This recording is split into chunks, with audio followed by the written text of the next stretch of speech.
Station 51. Station 51. Television is in dire need of help.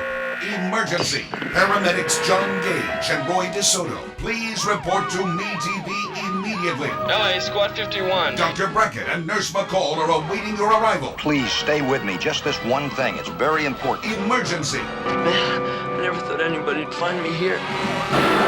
Fire department, stat. What's the address? On MeTV, weekdays at 5, 4 Central. 10-4. Hi, I'm John Mallos. Welcome to this live edition of Connect with Me on the showroom floor at Ventura TV on Comcast 187, 43.6 on this day. And today we're talking about politics. Don't forget the June primary is just around the corner. It's creeping up fast and furious. 436 MeTV, option 11 if you want to weigh in on politics today.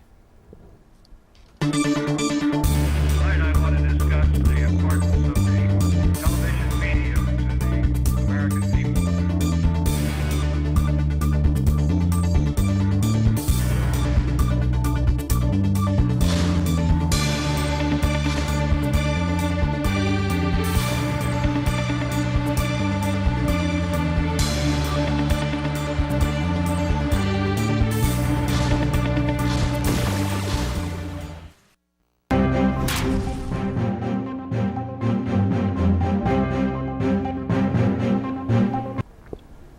And welcome back to the program here on Connect with Me on this day. And we're talking politics because the June primary is fast approaching. We have all these candidates that have announced, of course, running for office. And yesterday we got the big news about Mayor Ashley Swearingen of Fresno. She is going to be running for state controller. A lot of people, including her opponents, have figured all along that she'd had bigger aspirations and bigger fish to fry than right here in the city of Fresno when she gets done. And she's not even done with her term. It'll be another couple of years before her mayorship ends here in our city. Let's go to the videotape and I'll show you what I'm talking about. Now, there was an article, a scathing article written yesterday by CalNewsroom.com, where in it says that Swearingen is portrayed as an unqualified candidate to run for that position of state controller. The article cites the city's financial problems and, of course, being on the brink of bankruptcy last year. It mentions the baseball stadium, of all things, and how the city owes $3.4 million a year in payments toward the stadium's construction bonds. They call it a money pit, and they go on to say that the mayor raised water rates to make up for that loss, but of course those rates are being challenged by Doug Vagum, who wants to put it to a vote. Further, it says in the article, the mayor sued the taxpayers in an effort to stall a petition from reaching the June ballot to begin with. They failed to mention, of course, that Swearingen also tried to privatize garbage here in our city. Here to talk about all this and much more on this political season is Tal Cloud, our political director here at Connect with Me and the political director of the Lincoln Club here in Fresno. He'll explain what that is and much more. We're glad to have him along. He's in the know, I should say, here in Fresno and around the Central Valley when it comes to politics. And if you want to join the conversation, if you'd like to ask Tal a question, he knows a lot more than most of us about politics. 436 MeTV, option 11. Do turn down the sound. Please call in if you have this burning desire to know what's going on. Back in a moment. Ventura TV Appliance Center. We're the low-price leading brands reliable advice place. The Frigidaire Gallery Dream Kitchen Get Yours Today place. You with me? Right now get huge savings on select Frigidaire Gallery appliances and pay no interest when paid in full within 6 months at the hometown low price think outside the big box place. Since 1951, Ventura TV Appliance Center. We're working hard to be your place.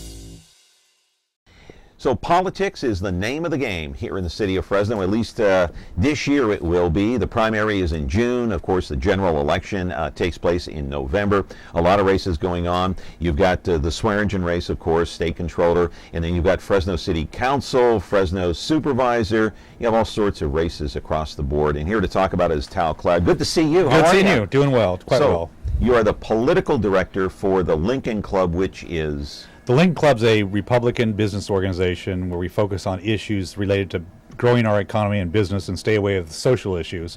Been around for about 10 years. We have clubs all over the state. And as political director, I happen to talk to a lot of the candidates running, and we hold a series of debates. Our first debate will be in a couple weeks on Thursday, the 20th, at Pardini's. We'll be talking to some of the congressional candidates running for District 16. Hey, that's great. That's So- wonderful, and you guys do a lot of good work over there. And it is a Republican organization, but how do you determine who you're going to back? I mean, know, you ever back a Democrat? Well, the funny thing is we've amended our bylaws because we think it's important that we back the right candidate. So there is going to be situations now with the open primary where we're going to back Democrats where we feel they're the strongest Democrat when it's only Democrats running. So we're certainly going to look at a number of different races. And we back the best candidate, not just because they're a Republican. You base it on issues, basically. It's all business-related Yeah. issues. Who can help grow our economy, grow the Central Valley? Yeah. Who wants to talk about things that grow our organization or grow our community, not tear us apart? Right. I want to put up a picture of Mayor Ashley Swearingen. Not that you don't know what she looks like, but I do want to show a picture of her here. She is going to be running for state controller. Okay. We also have a phone call here. Good morning. You're on Connect with Me. Go ahead. What's your question? My question is, who's the next best hope for solving Fresno's problems? We know Ashley's kind of a lame duck now. She's going to fly off, and we're going to be left with, the problems that we had when she took office and a few more. Who, in your guest's opinion, got the best chance of solving these attractive problems we have? Well, I think we have a number of problems, some that were created by this mayor and the previous mayor and the previous councils. I think the reality is there was a block of 4 that just voted down BRT. And I think that block of 4 really is going to control the agenda for this community moving forward. I don't think there's anybody on the horizon individually that's going to be able to solve the problems. But if you look at the BRT vote, what's exciting for me, because I was opposed to the old BRT system, is that there may be some positive that comes out of that vote because they're going to change it and actually make a bus system that people are going to want to use that's not going to be tied to who builds a house downtown versus on the perimeter. So I think it's more looking at the block of 4, which is Capriolio, Brandow, Brand, and Clint Olivier. What do they want to do? Because those are the 4 that are going to control this city, whether the mayor's here or she moves on. You think those 4 control the city now? I think they do with that vote. That she cannot get anything done without getting those 4 people along for the ride. And that would be Lee Brand, Clint Olivier, Steve Brandow, and Paul Capriolio. And Brandow, he's fairly new on the council. Yes, but he's been enough a conservative influence on Lee and Paul that he's moved them over. And I think what they're saying now is just because the mayor wants to spend a bunch of money on projects that don't make sense in BRT states, that they have the ability to control her a little bit. Yeah. So I think that's where the action's going to be. And in terms of her running for, I know you wanted to talk about her running for governor, state controller. I've been involved politically in the state for a long time, and she's going to have a free ride. What a free ride is she doesn't have to run for re-election, and she's going to be the only Republican in the primary. So she should make it through the primary, although there's 2 very strong candidates against her, in Yee and John Perez, who happens to be majority leader, and he's very strong, and he owes a lot of people favors. A lot of people owe him favors in this state. Good morning. You're on Connect with Me. Turn down the sound on your TV, please. Oh yeah, it's down. Okay. I was calling to. I had the sound down when the first caller called. Yeah. Apparently they were talking about the buses. Yeah. Apparently they were talking about the bus system. Sure. The bus system needs to be fixed. To go to the doctor and get back home, it takes me at least 5 hours, and I am a disabled individual. We have buses. She wants to put a bus down Blackstone, which there are already buses running every 15 on Blackstone. She wants to put a bus down Shaw, where 28 and 32 or 9 both go down Shaw. But the number 9, which is the crosstown, runs every 30 minutes. Yeah. What I would like to do, I would like to openly challenge Miss Swearingen and whoever has a deciding vote to ride the bus to every single thing that they have to do for 1 month, 1 week, or 1 day, and let her see when she needs to go to work, if she needs to go to the doctor, kids. We got the picture. Yeah, I appreciate the call, and I'm sorry you're having problems. Go ahead and react. Well, what I was going to say, back to the 4 votes, is that the reality is the bus system is going to change for the better to help this particular caller, because the bus system she had in mind, BRT, would not really help anybody new.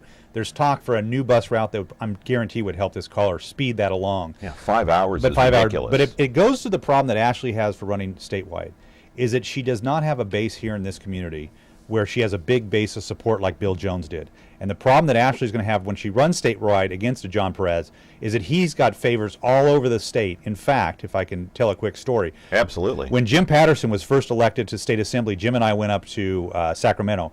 We went in to introduce ourselves to Perez. He welcomed us in. I've never met him before, nor had Jim. And he said, great seeing you, welcome aboard. Is there anything I can do to help you? And Jim made the comment, yes. I have a hospital in my district that's having trouble getting an opening permit. The hospital is having problems. As Community Medical Center out in Clovis, they were having issues. They couldn't get it done. John knew exactly what the problem was, exactly how to fix it, and within 2 hours, the hospital had a phone call back from a state agency, said, we'll be there to inspect your hospital so you can get open up. Amazing. Perez has got the pull, and he has the know-how. He's got the pull, he's got the know-how, and he's queried favors like this minor little thing that took him 2 phone calls. He was able to do something for a hospital that their consultants or no one else can do.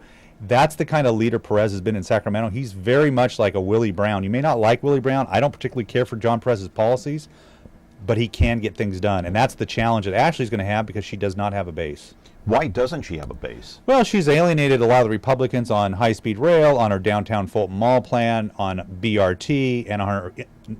She's not flexible when it comes to working with developers or anybody. It's her way or the highway. Really? And she's upset Republicans, and then Democrats, like many people on the other side, are unhappy with her because, again, just the way she's treated people. So she doesn't have a base. Plus, she has an R after her name, not a D. So she's not a Democrat. She has no base. Is she now, you're talking about alienating both Republicans and Democrats. Is she anti-business? Well, it depends on how you want to define anti-business. She's certainly been anti-developer in Fresno, city of Fresno. That's why all the developers have moved out except for Darius Massimi. So she's having some problems with a lot of business folks here. Yeah, Darius is still not. He's not having any problems though, right? Because he's got that development downtown. He's still building here, but all the other developers have left, and they've fled for the county or the other cities around here because her policies have made it almost impossible to build. That's amazing. All right, Tom Cloud, the political director of the Lincoln Club here in the city of Fresno, and our political analyst here on Connect with Me. If you have any more questions policy-wise or politics-wise, call in at 436-MeTV option 11. We're going to go over some of these races besides, and we'll talk about Swearingen more about the state controller's race in just a moment here on Connect with Me on MeTV Fresno. You ready, Bo? Let's go. Dr. Shields activated, Mr. Sulu. Automatic, sir. And we're pushing to the limit. Situation critical. Base of action. Can't break loose.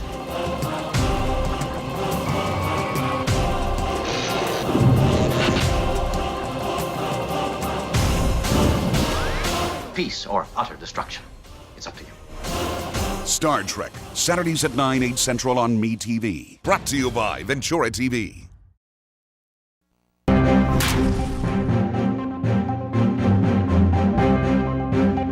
Politics here on Connect with Me, and Ashley Swearingen, of course, running. The announcement came yesterday. State controller. Does she even have the statewide name recognition to make any headway? Well, unfortunately for her, I don't think she does. When Bill Jones ran statewide, he had 3 strikes, you're out. He had an issue he campaigned and talked about throughout the entire state. Is that what gave him the recognition? It's issue ID, and Bill had issue ID. He'd been there a long time. He created some issues as a winner for him.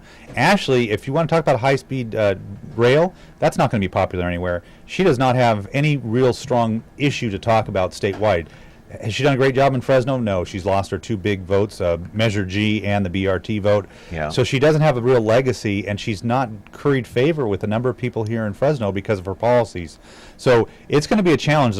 But the upside for her is there's no other Republican on the ballot. I understand that there's some big money that wants to put $5 million into a fund that would help all the nominees, that may help her, go along, and you don't know how the voters are going to feel. They may be so upset with Democrats and Obamacare by November that they say throw all the Democrats out. So she's got a slight chance, but I don't think she needs to be worried about packing her bags yet. Do you have to have issue ID? Is that what wins a race now? I think, in my opinion, with any candidate, if you don't have issue ID, you cannot win. What I mean by issue ID is you have to be for something, not against someone else. You have to be for an issue that resonates. You have to be talking about an issue that people like. Often when I talk to candidates, they're talking about these relevant issues that in their mind are great, but it's not great for the rest of the Joe Six-Pack. And if you're not talking about a Joe Six-Pack issue, then you're not going to be successful. And I don't know what her issue is going to be. I've done a great job in Fresno.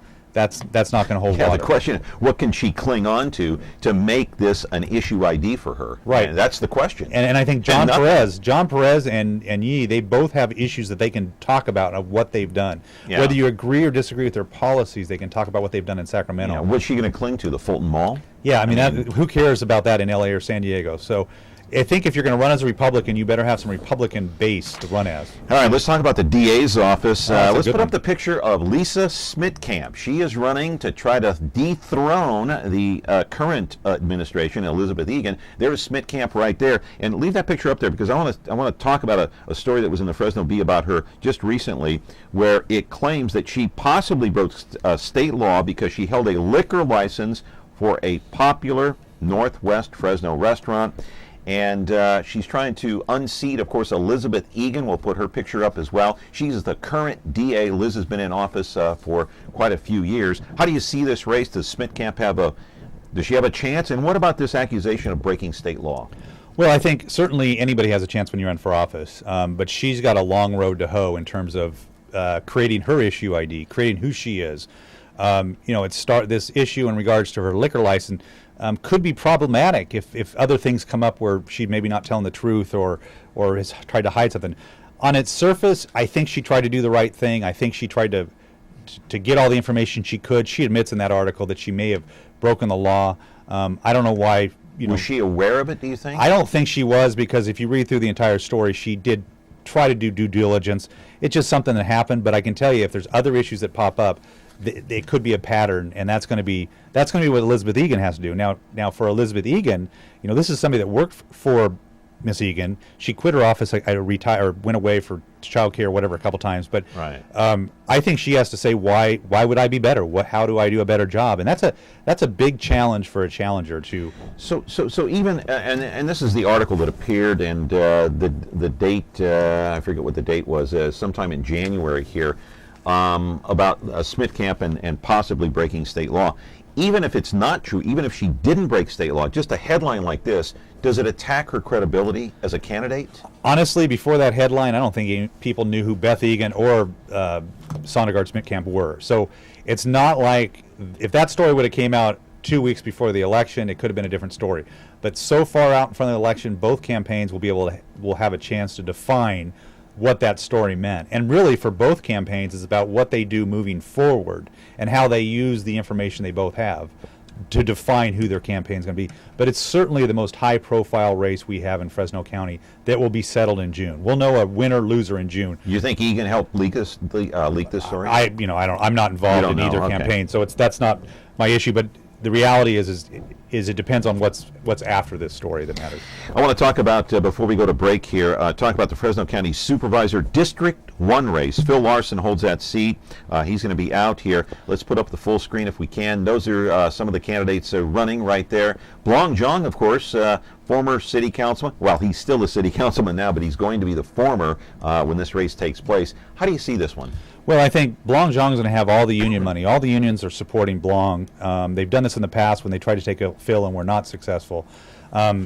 Surprisingly enough, a lot of the Republican conservative money is with Brian Pacheco, but I can tell you, Gary Yep's making a heck of a run at it. So he's the mayor of Kerman. He's done an excellent job in one of the debates I was at recently, a more liberal debate. He did very well, and Brian doesn't have a lot of energy in his presentation, and Blong did quite well. So this is anybody's race for the three of them.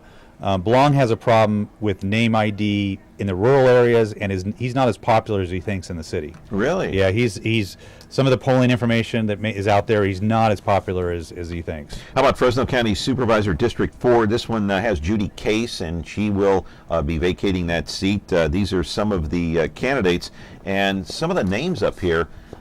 A lot of people, including myself, don't even recognize. Well, in this race, Buddy Mendez is clearly the favorite. He's been involved in Republican politics locally for years. Has been a big supporter of a number of candidates, including Devin Nunes and David Valadeo. Mm-hmm. Danny Parras, the Henry Perea's person they're supporting, and they've given him a whopping $500. So that shows that they're not very vested in his campaign.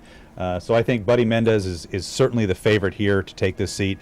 And this one could be over with in June because they're all pretty weak candidates. All right, time to take a break here on Connect with Me. We are talking with Tal Cloud. He is the political director of the Lincoln Club here in Fresno, our political analyst for the day here on Connect with Me. We're going to continue. If you want to call in and ask a question about some of these political races, 436 MeTV option 11. Do turn down the sound. Back in a moment. When you're looking for Whirlpool innovation and quality, who has the answers, the selection, the price? Ventura TV Appliance. With billions in nationwide appliance buying power, more than Home Depot and Best Buy combined, we'll help you save. Our low prices on Energy Star qualified Whirlpool appliances save you energy and money and pay no interest on select models when paid in full within 12 months. Ventura TV Appliance, serving you since 1951. The June primary is fast approaching. There's no question about that. And you know, the political season, when it heats up, you're going to see probably a lot more headlines like this because, you know, each and every year people leak stories from the other side. They try to paint a negative picture. And I go back to my other question in the previous block, and, you know, how much does a headline like this damage a candidate? I guess from what I heard you say earlier, it kind of depends on how close it is to the election.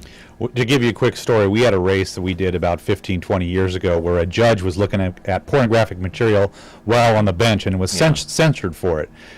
When the absentee numbers came out right at the close of on Election Day, he was ahead by about 10 percentage points. But by the time all the votes were counted, he lost by 10 percentage points, and the reason why is headlines like this came out right before the election. A lot worse than this. Right. But and the story was in there for 5 days. So everybody that they were going to vote for the incumbent until they saw the problems with the incumbent, and they changed their mind, you know, quickly.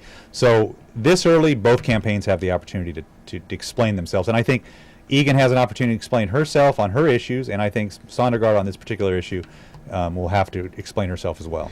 Yeah, and you know, I mean, this headline, of course, came out in January, so there's plenty of time between now and June to clarify this article and to get other facts out about the case. Well, and I think you've seen from Sondergaard's side, you've seen some articles in the back of the Fresno Bee on Sundays that talk about some of the concerns they have with the district attorney's office.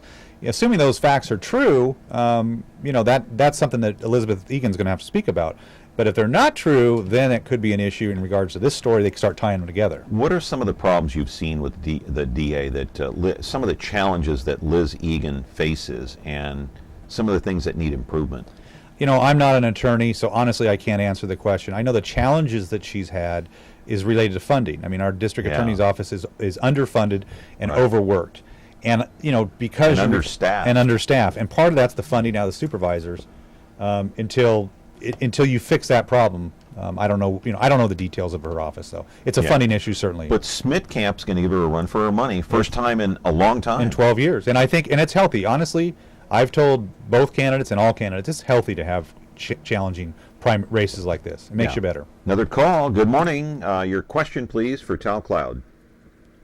Talking about non-recognizability at state level for Ashley Swearingen, because really she didn't get anything accomplished.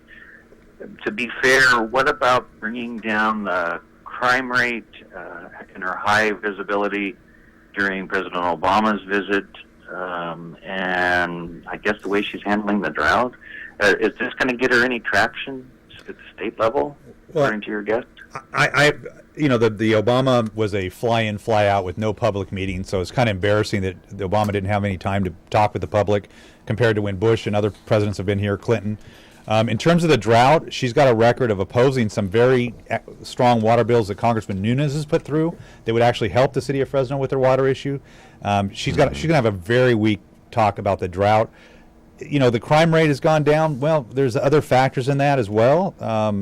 And I'm not sure she can take much credit for that either because the police force is down. So she just doesn't have a real strong issue like Bill Jones did with 3 strikes you're out. Yeah, again, we go back to that issue of you have to be an issue-oriented candidate, and that issue ID is so important in this day and age, more so maybe than it was years ago, right? Well, I think more so to get people's attention. The problem is, I always tell candidates, what's your sex? Let's talk about sex. And what I mean by sex is, what's your spicy issue that gets people's attention? Because if you don't have something spicy to talk about, that's interesting, that gets people to pay attention when they're listening to the radio or the news, you can't get people to vote for you. because then they rely on slick mailers. And I don't like my candidates to have to rely on slick mailers. I want them to understand that, hey, this is what my candidate stands for. Yeah, here's the thing about, and I want to get off topic here just a little bit and ask you about the baseball stadium, because when Jim Patterson was in office, he was a fairly decent mayor. He did quite well economically, as you know here. Right. He brought the crime rate down. A lot of people didn't like him, though. He had a negative. He portrayed himself. I don't know why he had this perception of being a negative person. I don't know why. And I tell you, I have no idea. But he was right about the baseball stadium. It is a white elephant. And is that it is when I ran Jim's campaign when he ran for state assembly. Right. And that was the number one issue we talked about. Is you may not have liked what I had to say then, but I tried to tell you the truth. And now look at the way it is. And that's what really made him a state assemblyman and why he's been very successful in the state assembly. Was part of it just the negative comments in the media about him? What was it? Well, I think some people within this community, and it's the Chamber of Commerce being one of them, is they all wanted to see this project so they could all get a piece of the pie. It was a big project. Had they listened to Jim and made the stadium, but a much smaller stadium, it wouldn't be costing the taxpayers $3.5 million a year right now. Hey, let's go over the city council race. District 1, Fresno City Council, and Blong Jong is vacating the seat. There are the candidates right there. Kerry Catalano, I think a lot of people know who he is. Yeah, I think that this race is between Kerry Catalano and Esmeralda Sorio. Those are the two top-tier candidates in this race. Catalano seems to be perceived that he's being supported by the mayor. I'm not sure she is supporting him publicly, but that's the perception. Many of her candidates have lost, so I'm not sure that's the strongest endorsement in town. Soria is supported by Perea and works in the Perea office. She's very intelligent, but she needs to get it and separate herself from Perea and separate herself on some issues. She had an opportunity on the BRT.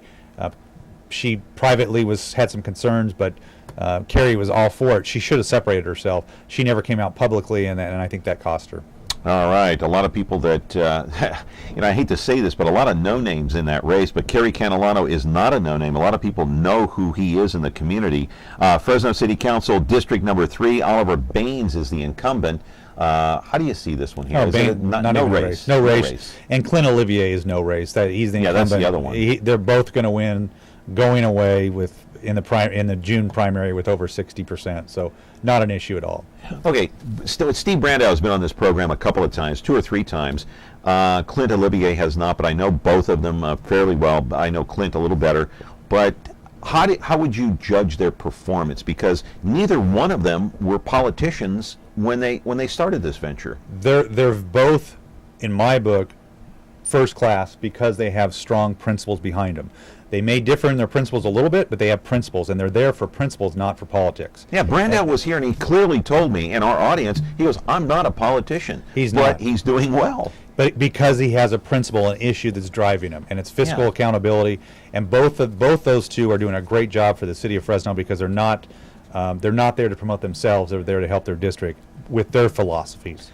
Who are the 4 best on the council, in your opinion, right now? Right now, Sal Quintero, I think, is very strong. People know who Sal is. I think Steve, Clint are very strong. And then Paul is very strong as well. We have a good council, Lee. We have a good council. They may disagree, but we have a strong council. And it's better than it was when I first got to Fresno in 1996 because you had all that political strife. With the Operation Rezone and a few other things. We have good people in this community. Yeah, we really do. A lot better. Hey, you're our political guy from now. Is that okay? I'm fine. Thanks for watching. Coming again. Thank you. Tal Cloud, the political director for the Lincoln Club and our political analyst here on Connect With Me. Thanks for joining us. We're back with another edition of this program on MeTV Fresno tomorrow.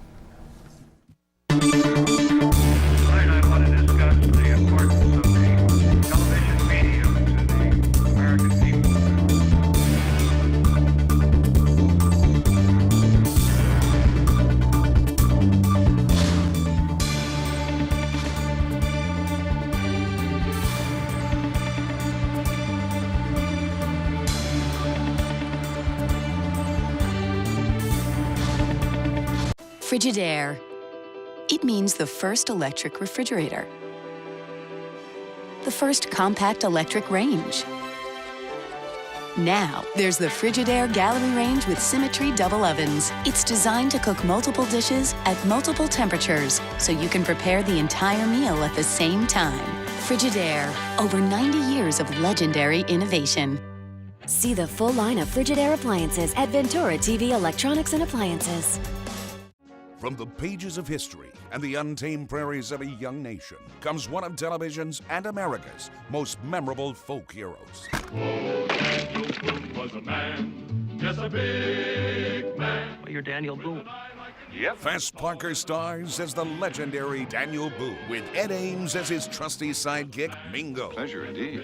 A Kentuckian named Daniel Boone. That's me. Watch Daniel Boone, weekday mornings at 9, 8 Central on MeTV.